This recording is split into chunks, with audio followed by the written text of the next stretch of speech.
Nunchuk Wallet is a mobile and desktop wallet known for being able to create and utilize hot, cold, multisig, and assisted multisig wallets.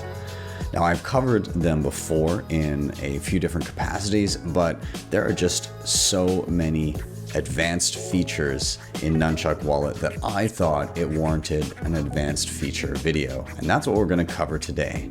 I am Ben with the BTC Sessions. This is your daily session.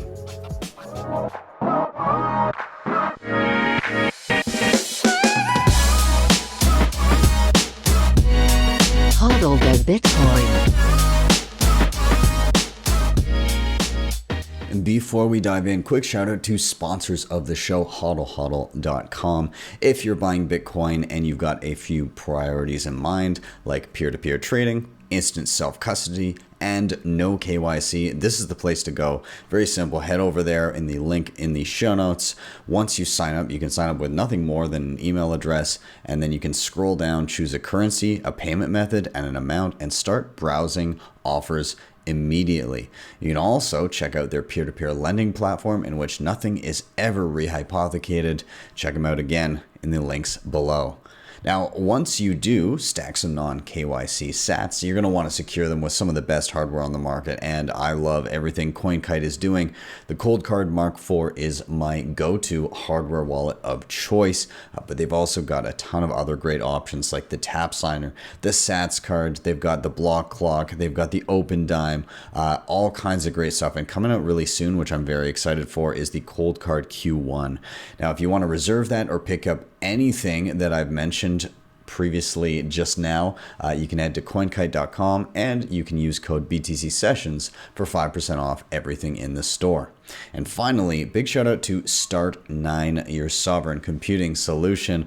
They basically allow you to run your full Bitcoin stack, Bitcoin Core, Lightning, mempool.space, join market. You can host your data, files, passwords, photos, all that kind of stuff, even Nostr relays and clients.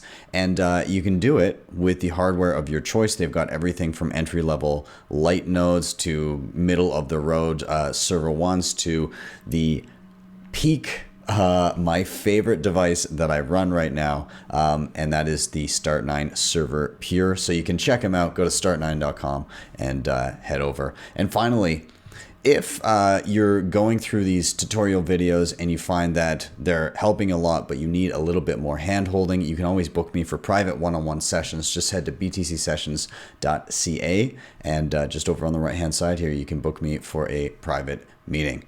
And with that, let's dive into the tutorial.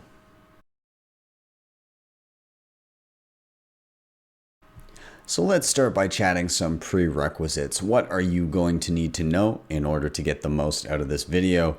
And pretty simply, you may want to already have some familiarity with Nunchuk Wallet, or you may want to first go back and check out my other videos. So as I said, I've made a couple other videos on Nunchuk Wallet. If you search Nunchuk Wallet on YouTube, then they'll be the first things to pop up. I'll also add links in the show notes, but I've done one that uses Nunchuk just as a free downloadable app where you can manage, again, hot, cold wallets and multisig wallets, and I kind of go through the gamut of how to use the thing. I've also done another video on their inheritance plan where you have like an assisted multisig setup, and it's a paid service that you can opt into with Nunchuk Wallet as well, and I cover the ins and outs of using that. This tutorial will largely be based around a lot of the free stuff, though part of it, there's a couple features that I want to touch on that I did get to touch on in the paid inheritance Honey Badger program that they have. So if you are watching through, if you're unfamiliar with Nunchuk, then be sure to check out those other videos and they will further enlighten you. This is meant as a complimentary additional tutorial just because they've baked in so many awesome features, and sometimes it's just hard to get to all of them, and some of them are brand new that they've implemented since I've done these previous videos. So I hope you enjoy. Let's dive into Nunchuk and check out some of the advanced stuff you can do.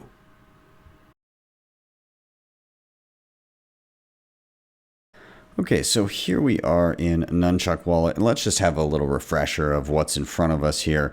If I back out, this is our main screen. It will show any of our keys and any of our associated wallets. You can have multiple keys, and they differentiate from keys to wallets because you can combine keys to create a multisig wallet. So it's important that you have that separation there.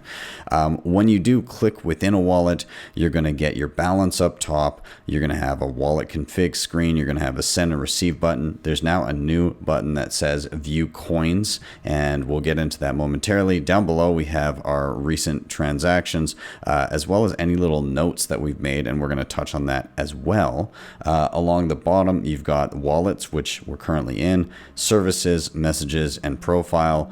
Services has to do with the assisted multisig. Messages, you can have encrypted messaging, which I've covered in my old videos, and profile is if you've logged in with an email address and are using that for multisig in that sense. Also up top, you have in the top right, you can import transactions.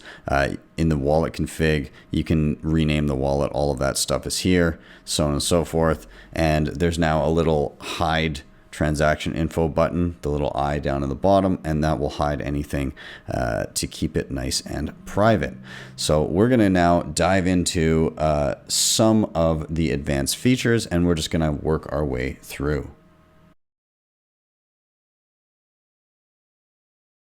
So working from the main screen here, I'm just going to go down on the bottom to profile, bottom right. And this is going to give us a lot of our settings here. I'm not currently logged in with an account in this wallet. We're just using it as a demo currently. But a couple things I want to touch on. You can hit your display unit. This allows you to split, either have it as Bitcoin, full fixed precision, meaning like all decimal places, or you can use sats, and I tend to prefer sats, so I'm going to leave it as such. You can also set your local currency, and it gives a ton of different options for local currency. So currently I'm using US dollars. That tends to be my default, even though I am in Canada. Who wants to price things in the Canadian moose nickel? Outside of that, you also have network settings. We'll get into wallet security settings, so on and so forth. The last thing I'm going to touch on this screen currently is the security settings, because if you tap on that, you can hide wallet details, balance, transaction amounts, addresses by default. So the little I that I just hit, that would be on by default. You can also protect your wallets with a PIN, and we're going to show that right now. I'm going to tap. I'm going to hit create wallet PIN just for this example, 1, 2, 3, 4. And 1, 2, 3, 4. I hit create pin, and now that is all saved. And so what that looks like is when I go back out of my main screen, let's close down the wallet for a moment. We'll open it again. If I go to enter a particular wallet, I will have to enter that pin and hit confirm in order to access the funds within. All right, so I'm just going to turn that back off for the ease of use for this video. I can just go in, I can turn off the pin, but I will have to enter it one last time, hit confirm. There we go, and we're back to normal.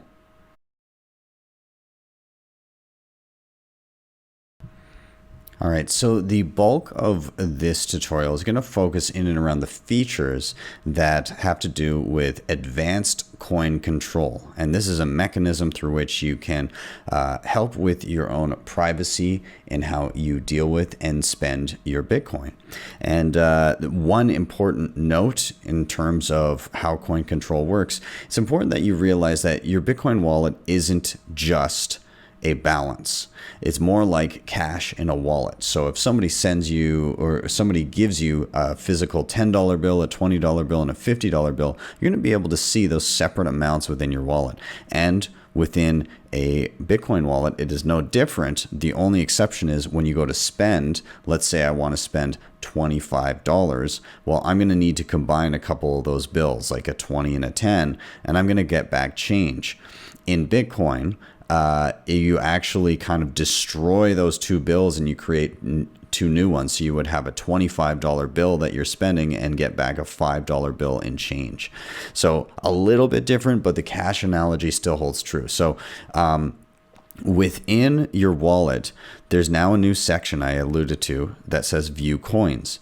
and we'll actually show you the separate bills within your wallet. So you can see here I previously received 150,000 sats, 125, and 100, and these are separate coins within my wallet, and depending on if I spend an amount that is higher than the highest amount here, or if I specify which coins I want to spend, different coins will be leaving my wallet and being combined and broken down and creating new coins. So this is kind of what we're going to be dealing with here.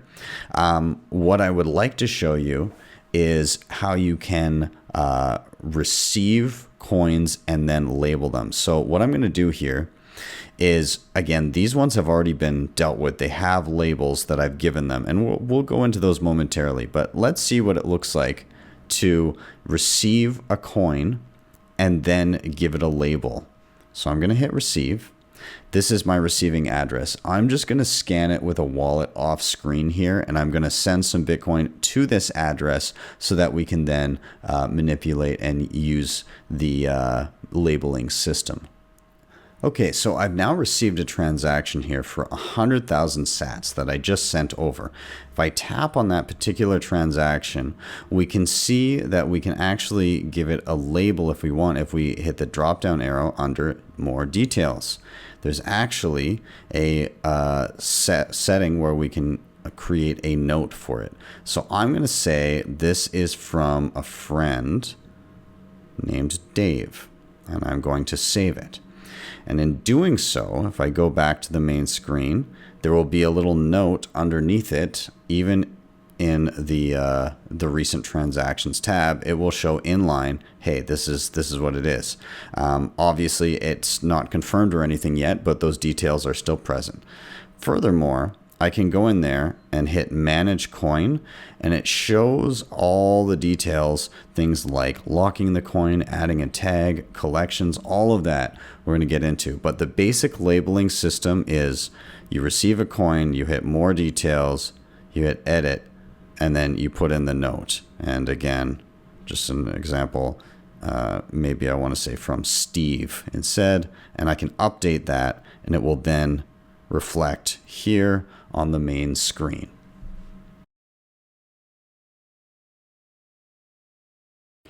Now, the next thing that I want to talk about in regards to coin control, beyond just basic labeling for each little piece of Bitcoin that we have, is I want to get into these cool little tags that we have. So they're color coded. Right now you can see I've already set up a couple. One is for KYC coins and one is for non-KYC coins. Now, if I want to set up a tag, I can go up to the top right, the three little buttons in this section, and I can say view tags. And I can see, hey, I've got two tags, KYC and no KYC. Now, I did also have a transaction that was swapped from a Lightning wallet called Phoenix that I often use. So maybe I want to create a new tag. Let's just see what that looks like. I'm going to hit create new tag, and then I'm going to say LN swap. And then I'm just going to hit done. So this creates a new tag that I can assign to particular coins. Now, I don't have any in there right now, but let's go back to our screen and see what coins we'd like to assign to it. So here I've got my from Steve coin, and it doesn't have any tag to it. So I'm going to tap on that. Under tags, I'm going to hit the plus button, and I'm going to say this one is non-KYC because it came from my friend Steve, and there's no direct correlation to where it is now. So I'm going to hit save. All right. Steve's is now considered to be no KYC. Now, the other one here, I can see self-transfer from Phoenix wallet. Maybe I'd like to give that the Lightning tag that I just created. So I'm going to tap on that one as well. You can have multiple tags for an item. You can hit edit, and I'm going to add that one to the LN swap tag that I previously created too. Now it has both, and if I back out, I can see both tags attributed to that particular UTXO or piece of Bitcoin. And so this tagging system is a good way of keeping track of what is coming from where, and you know, you can do it for a variety of different purposes and a whole bunch of different designations, and you can have multiple designations per UTXO.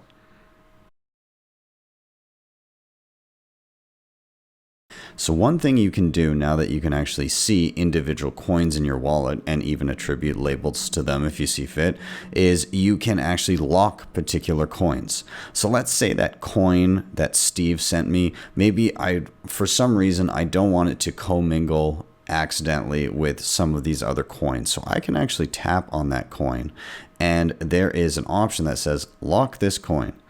And now this coin will be locked until I decide to unlock it manually. And this is something that you can do again by default when coins are coming into the wallet, and we'll see that in a moment. Or just if you have coins that maybe you don't want to commingle by default, or you want to send them all as just one back out of the wallet at a later point, you can lock them up for whatever purpose and then unlock them when you are ready to do so. So I'm going to unlock this one for now, but I just wanted to show that action.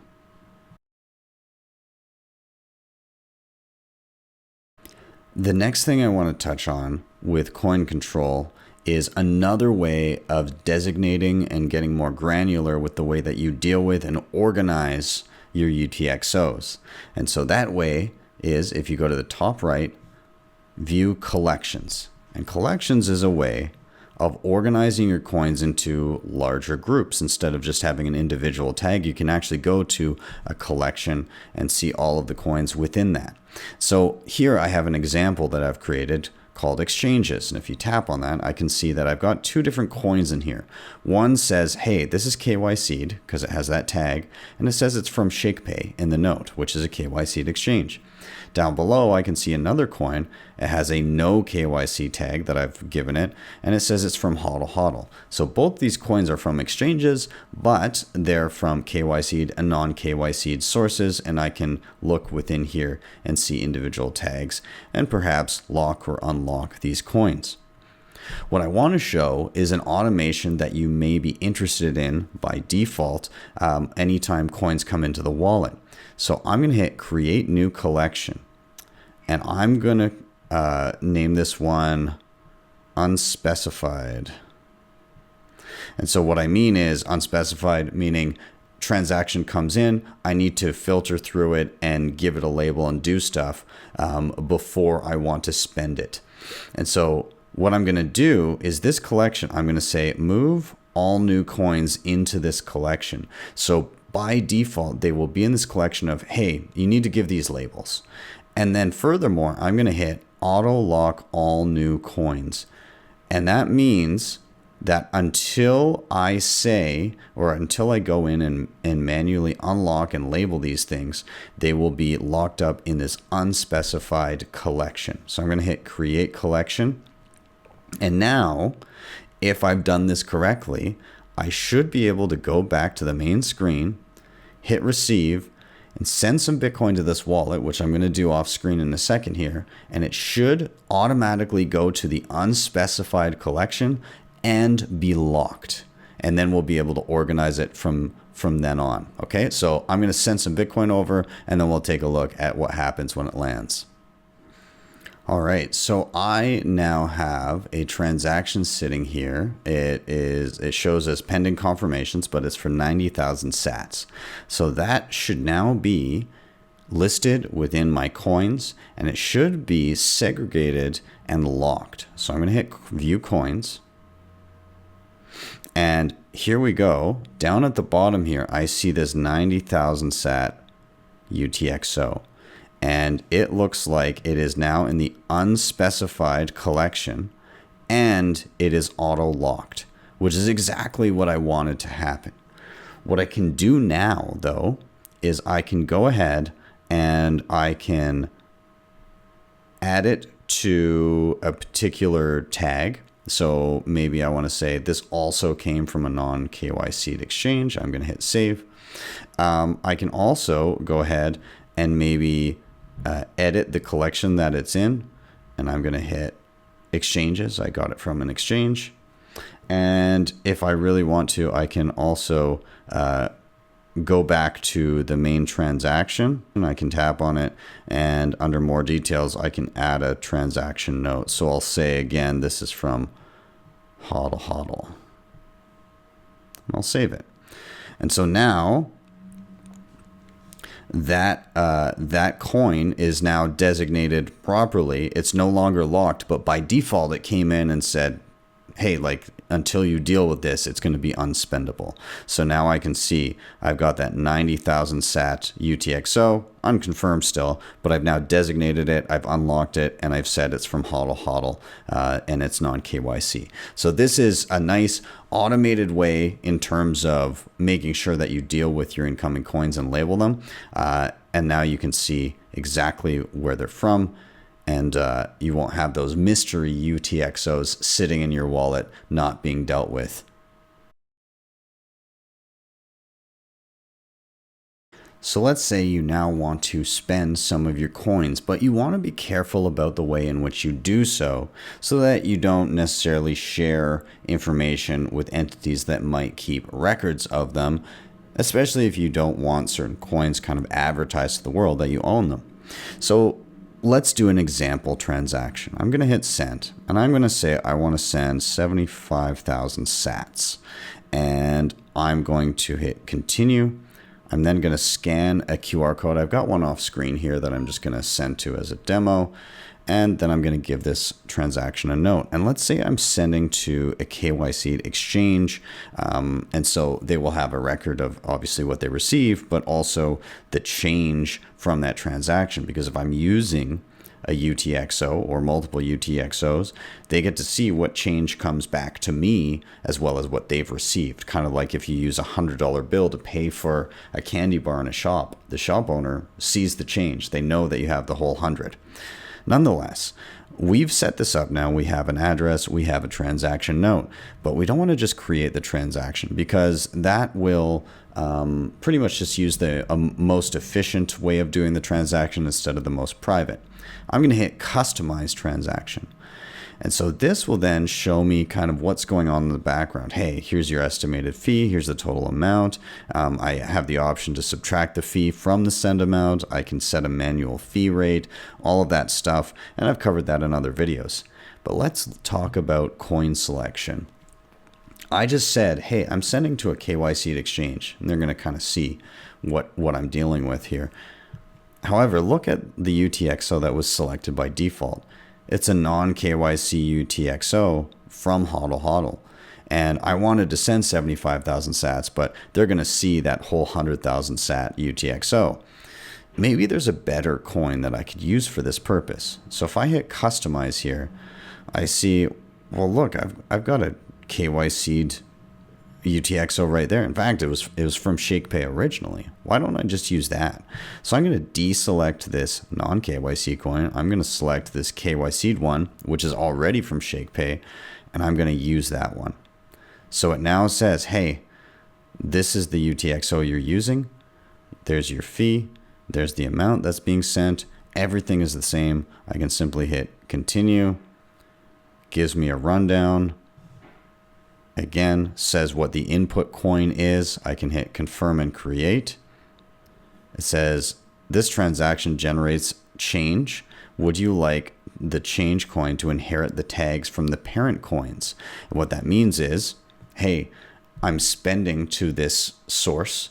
This entity that I'm sending to is going to know about this coin. Does that mean that I should know about the previous tags as well? So basically, if I was using more than one UTXO that had a different tag to it, I could say, hey, I want both of these tags to go to the next, to my change. And that kind of designates that, all right, this combination of coins are kind of now inherently linked. And so I can assign or not assign. I'm going to say this is still KYC'd, so I'm going to say assign tags. Okay, at this point, I have a transaction set up. I can sign it. And then I will go ahead and I will broadcast it off. And so now if I go into my coins, I'm going to see a few things. Number one, I see, hey, look, there's that 150,000 sat UTXO I just used. It says it's outgoing, it's pending confirmations. So that means eventually this UTXO is gone. Also, if I scroll down, I see the new UTXO, it's incoming pending confirmations, and this one also has the KYC label, and it has the ShakePay label that I gave to the transaction going out. It also designates that it was change from a transaction that I spent. So all of that information is here, and my balance is updated accordingly, and there we go.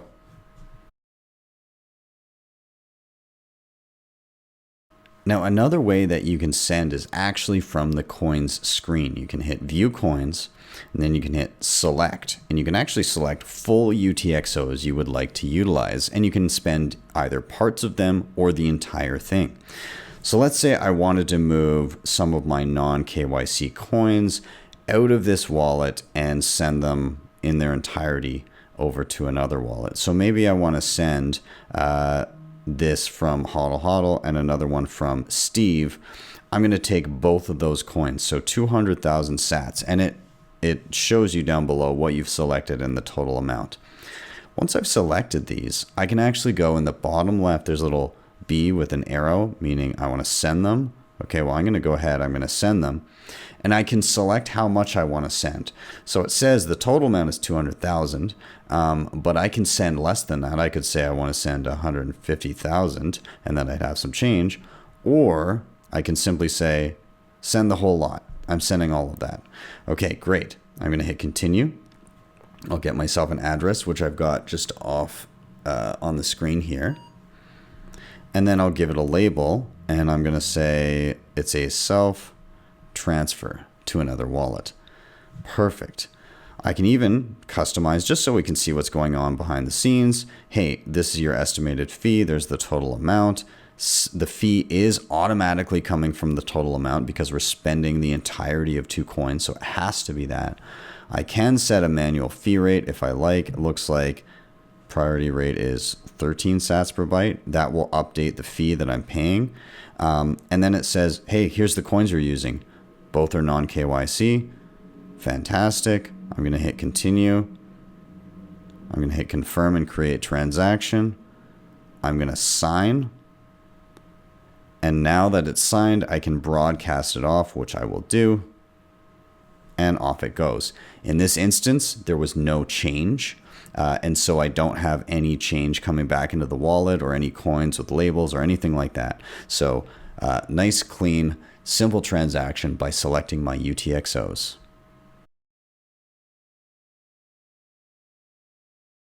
Child pays for parent is an excellent addition to the Nunchuk ecosystem. And what this does is, let's say you receive a transaction from somebody, but they've attached a really low fee, and the fees on the Bitcoin network have gone up since then, and you find you're just waiting and waiting for confirmations. Previously, you would have been kind of stuck just waiting for those funds to confirm before you could potentially spend them. Child pays for parent allows you to send them out and attach a fee, and that transaction that you send out will also help subsidize the fee of the transaction that came before it. In aggregate, it means that a miner will find it more attractive to mine both those transactions, the one coming into your wallet and the one going out of it, in concert, because the fee that you've attached subsidizes the previous fee.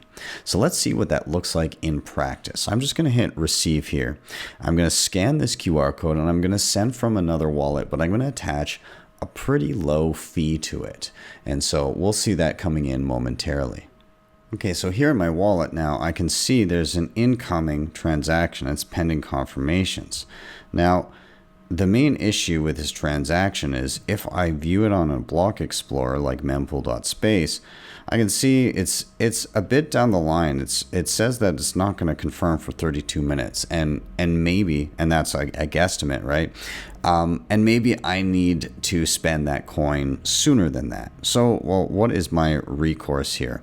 Well, I can go and I can go to send it. I'm going to go into my coins, and there's that incoming. Now, remember, it does automatically lock the coin from the collection setting that I set before. So I'm going to unlock this coin. I will, let's let's say it was from an exchange or something like that. We'll just, for now, we'll do that. And we'll add a tag and we'll just say it's KYC'd. Okay, great. Anyways, we've done all that. Now I can actually go ahead and I can spend this coin. And the way I can do that is I can go select. I'm going to select the coin that is pending confirmations. And then I'm going to hit the little send arrow in the bottom left. And then I'm just going to, let's say we're just going to send all. All right. We'll hit continue. I'll scan an address. We'll give it a label. We'll just say self transfer. And then I'm going to go ahead. We can hit customization, customize transaction for now. We won't really be doing anything specific. We already chose our coin and everything. We already have our, what we can do though, is we can set our fee rate. And my fee rate, I'm going to set to 23 sats per byte. And so the reason I'm doing this is I'm bumping my fee rate, and that fee rate is also going to, I'm also going to be bumping up kind of or subsidizing a bit of the previous fee, which was set to like 7 sats per byte. Okay, so I'm basically paying a little bit more on this outgoing transaction to make sure the original transaction is also confirmed with it, and they'll both be mined together if that is the case. So I'm going to go ahead and do that. Everything looks good. I've set my fee. I bumped it up a little bit higher than I would normally. I'm going to hit continue. It shows me everything here. I'm going to confirm and create. I'll sign it. And now that it's all signed and ready to go, I'm going to hit broadcast. And so I've just been able to successfully send out unconfirmed funds, and that's just all in the background using child pays for parent. And it doesn't even really designate that it is child pays for parent, but just know that in the background, you are using the fee of the current transaction to subsidize the fee of the incoming transaction. And it's just kind of all automated away so that you can just simply see a balance, know that it's there and accessible to spend, and then spend it out. And just to add a cherry on top to that, here's my outgoing transfer that I did. If I really want to, if I want to speed it up more, up top, hit replace by fee, give a new fee rate, and then continue and broadcast. So I can actually bump up the fee from there and replace this. And this applies to any transaction that I've sent, even if it's not child pays for parent, even if it's just I sent a transaction a while back and it's not confirming and I wanted to go faster. Well, I can do the same thing. Choose the transaction, hit the 3 dots, hit replace by fee, and put in my new fee rate, and then go through to broadcast the new one.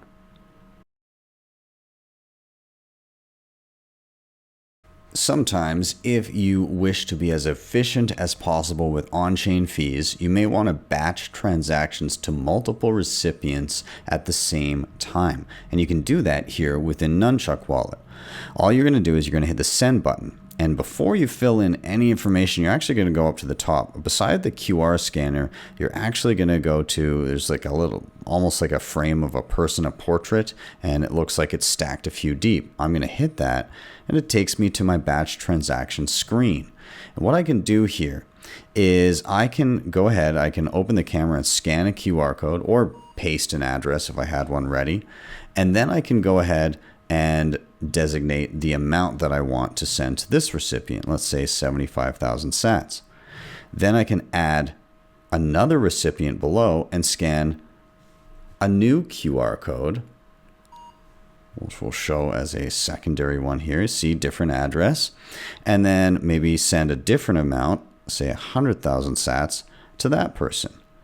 At this point, I can add a transaction note. I'm just going to say self-transfer. I'm just keeping it simple for this.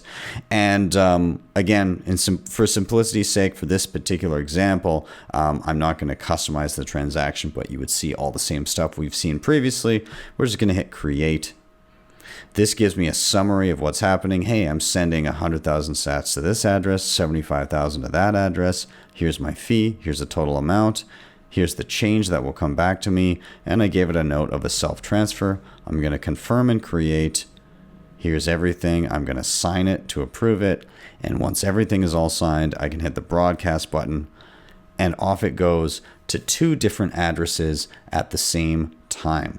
Keep in mind, the change will be coming back to me, and it will be temporarily locked. So here's my change here, and it's still designating, hey, this is auto locked. It's going to be in the unspecified group, all of that. So keep that in mind as you're sending. I can unlock it like that. I can add tags, whatever I need to do if you have that specified. And yeah, there you go. You just batched a transaction. Now, Nunchuk also has the ability to connect to your own node, and that's what we're going to try right now. Now, you're going to need an additional app here, and the app is called Orbot. It is available on both iOS and Android. I am using Android currently, so this is how it works here. It may differ a little bit on iOS, but you should get the gist. So with Orbot, I'm going to open it up. It will be in VPN mode, so that switch is turned on. And I'm going to go to device Tor-enabled apps, and I'm going to hit the little settings wheel, and I'm just looking for Nunchuk here. So I'm going to find it right there. Boom. That is selected, and now it's listed as Tor-enabled. And then I'm just going to hit start. So I'm turning on Tor. And what this means is now, whenever it's needed, Nunchuk will be able to route through Tor, which is how I will be connecting to my node, which is a Start9 server pure. Okay, so that's it for Orbot. I've basically selected the app as a Tor-enabled app, and I've started Tor, the service itself. That is done. Within Nunchuk, we'll just go back out to our main screen here so we can see down at the bottom where it says profile, you're going to go there and you're going to go to network settings. And this is where you're going to enter the information that you would get from your node. So mine is going to look something like a string of digits, and then it's going to say .onion. And then I'm going to be putting in a port number, and all of this information is just within your node in your connection settings. Again, I'm going from Start9, so I will show you what it looks like, but more or less, it's going to be a bunch of gibberish, a long string of numbers and letters, .onion, and then there's a colon, and then there's the port number. And the port number for me is 50001. So I'm going to put all that information here. Let's take a look at what that looks like actually in Start9, where you would find it. So I'll just jump to my monitor here. Okay, so within Start9, I am running Bitcoin Core, but that's not what we're going for. We're going for ElectRS. And this basically indexes all the transactions of the Bitcoin blockchain, all that stuff.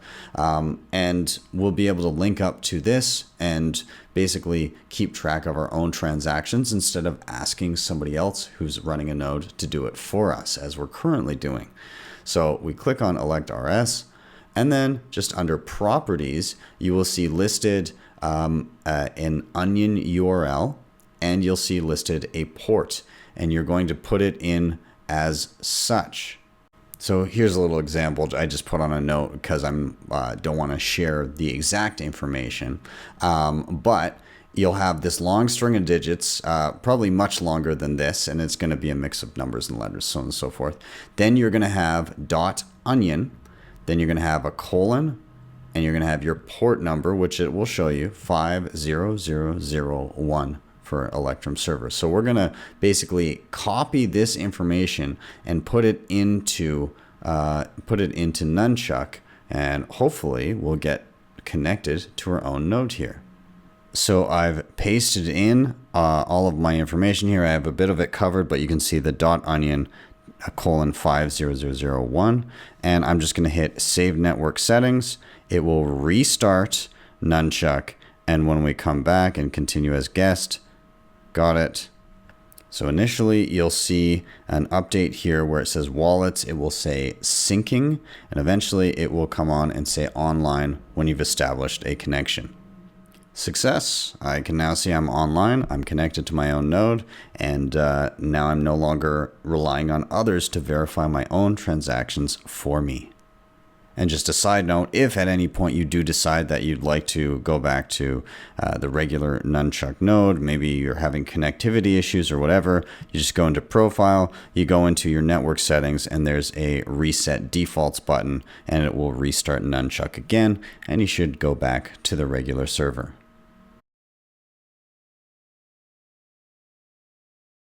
Now, this last feature I want to show is actually part of the assisted multisig setup. So this is a wallet I have, Nunchuk's Honey Badger program, and I'm in the midst of saying, hey, I'd like to send a transaction for 100,000 sats to this address, and here's my transaction note, familiar to what we've done so far already. But I'm going to go ahead, I'm going to hit Customize Transaction, and I'm going to continue. I'm going to confirm and create transaction. Now I get to the send screen, and this is where I would normally sign with one of my devices and then be able to send off from here. And if it was below a certain threshold, which I've shown in my previous videos, then it will either use one of my signatures and the platform key, or if it's above that threshold, then it would use one of or two of my signatures from two different devices.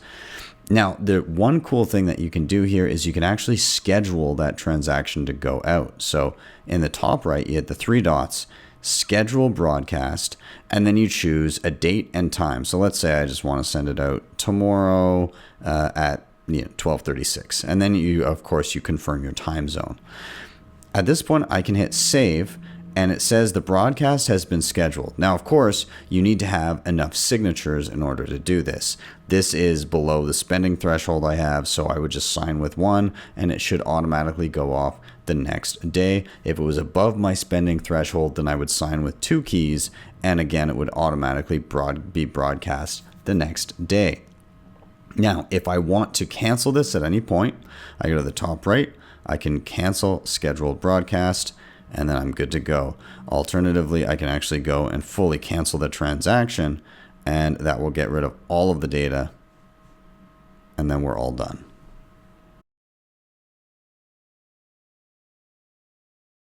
Just some final thoughts here. Nunchuk continues to knock it out of the park.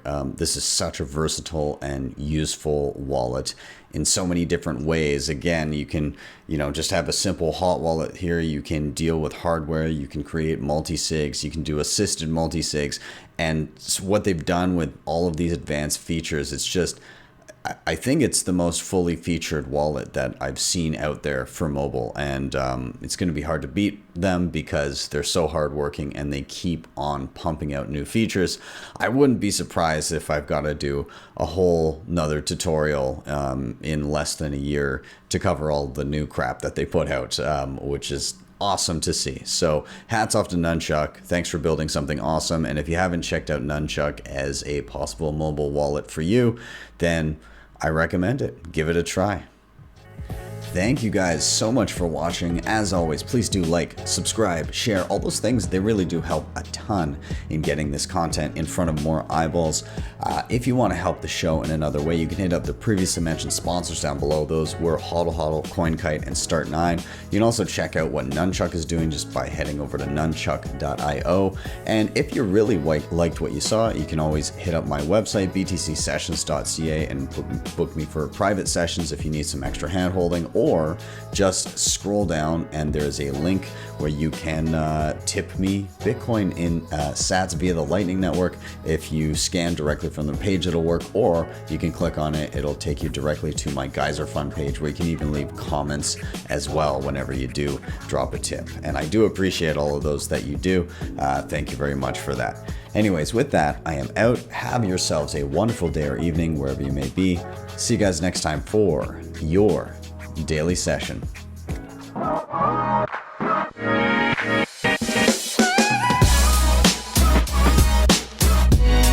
HodlHodl the Bitcoin.